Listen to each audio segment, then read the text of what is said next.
Good morning, grade sixes. Welcome back to another video lesson by Mr. Chris. It's here, home-based learning video 2, grade 6, ancient Rome.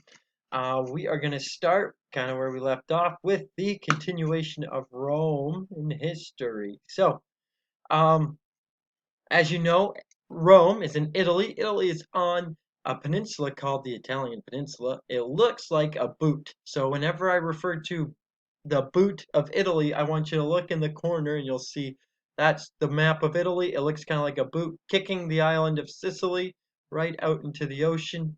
You can reference your own maps. You have those at this time.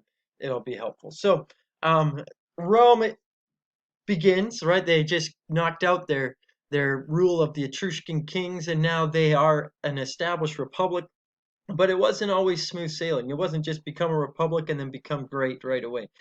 There was hardship along the way. Some of these things were through the invasion of the Gauls. The Gauls were a people group of fair hair, that's how they're described, from France and northern Italy. They rally together, they come down, and they conquer the Etruscans and defeat or fight against the Etruscans and the Romans, causing lots of pain and havoc. And so in 309 BC, an invasion by the Gauls led um, by their king through the south. They defeated the Roman army. They were putting a siege around the city of Rome, and basically it looked like the end of Rome if you were a Roman citizen living at the time. But through a large payment to cancel the marching orders, the Romans paid off the Gauls left, and this is what brought the awareness to the Romans that they just can't sit here without a big army. So they began to start to develop their military, their fortifications, defending Rome, but then also in 340 BC, 50 years later, they began the Latin League. So basically, just like we have the Delian League from ancient Greece, and this is a league, a Latin league. That's the language spoken there, the Latin language.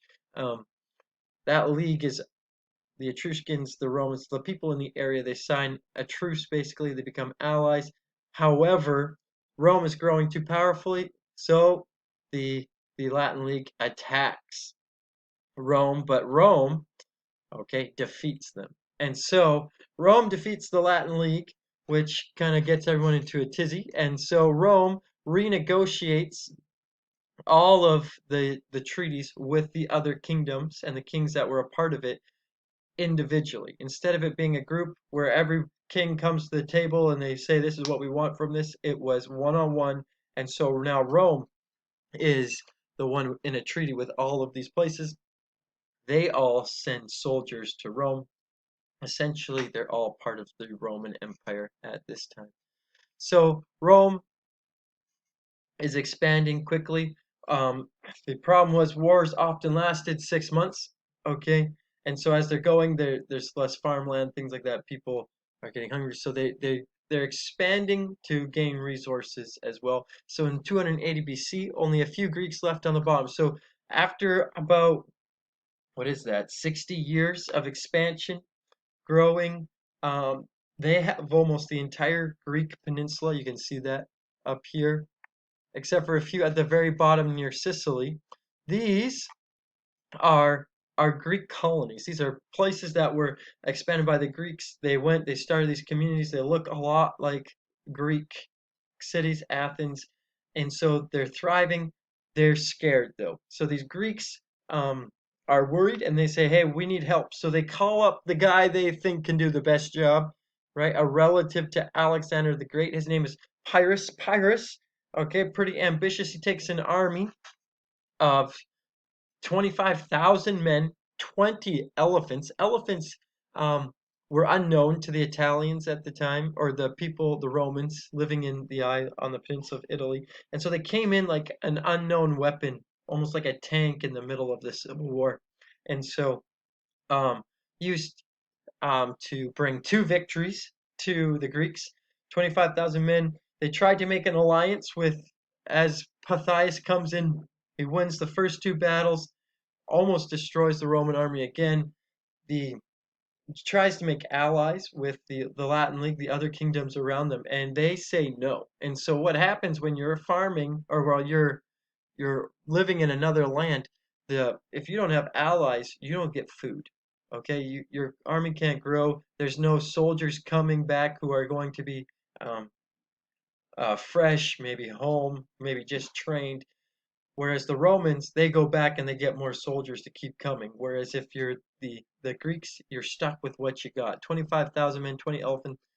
They're starting to become depleted. The third battle, Pyathus, he fails. He's unable to defeat Rome and therefore unable to defend those Greek colonies. After he leaves, he flees the peninsula, gets out of there, saves his own skin, and then with a weakened Greek force, Rome moves in and takes control of the whole Italian peninsula. Okay, they don't stop there, the whole boot.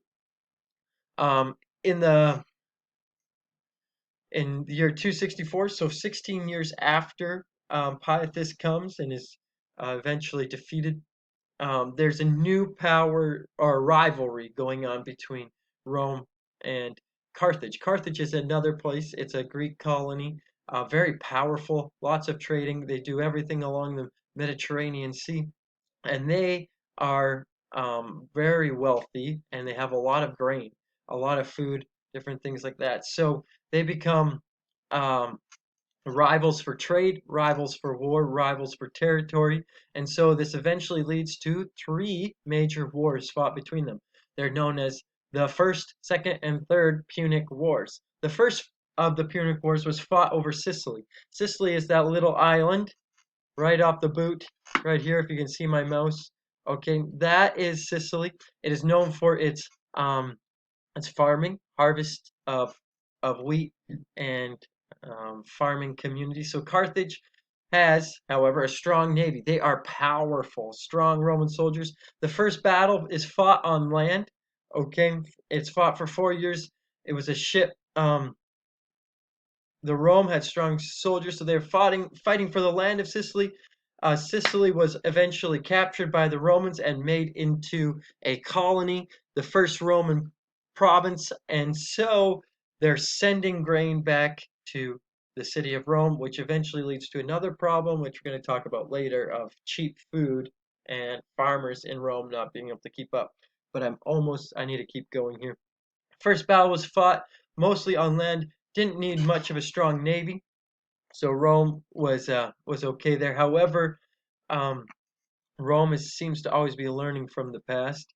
In the Second Punic War, 2009, Hannibal the Animal. Hannibal, okay, he was the son of a general. His military abilities were compared to Alexander the Great. I kind of like him in history, but he's got a great name, Hannibal the Animal. So Hannibal swore to be an enemy of Rome for life. He is leading the forces of Carthage against Rome. He takes this huge army, okay, of soldiers, and he says instead of going right to where they expect us to on boats, I'm going to go through Spain, through France. He marches an army through southern France, through the Alps. If you know anything about the Alps, they're cold, okay? And so he marches them through, and I just got to see how many elephants he brought, because it's amazing how they just brought so many elephants everywhere they wanted to go. So 22 years old, um, Hannibal the Animal, I can't find it. Was Spain elephants? Oh, it doesn't say how many elephants, but he's got a lot of elephants along. He marched through the southern Gaul, right? It's cold, it's wintry. 40,000 men, cavalry, and elephants are going to march up through the north, come down through the top, and utterly destroy the Romans, finish them off so that there's no more rivalry between Hannibal and Rome. However, on the way, he loses more than half of his men and all but one of his elephants. His army, in his attempt to bring Rome to its knees, um, isn't quite as strong. And so uh, the let's see here, led to an all-out battle. So they watch for waiting for.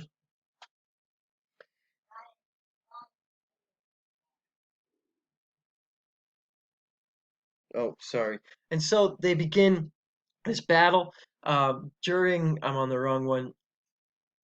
during the first Punic War, the Romans developed this arm, and it came down and basically eliminated the power of a navy ship fighting against another ship. It was a ladder or a bridge that would permanently set itself into another boat.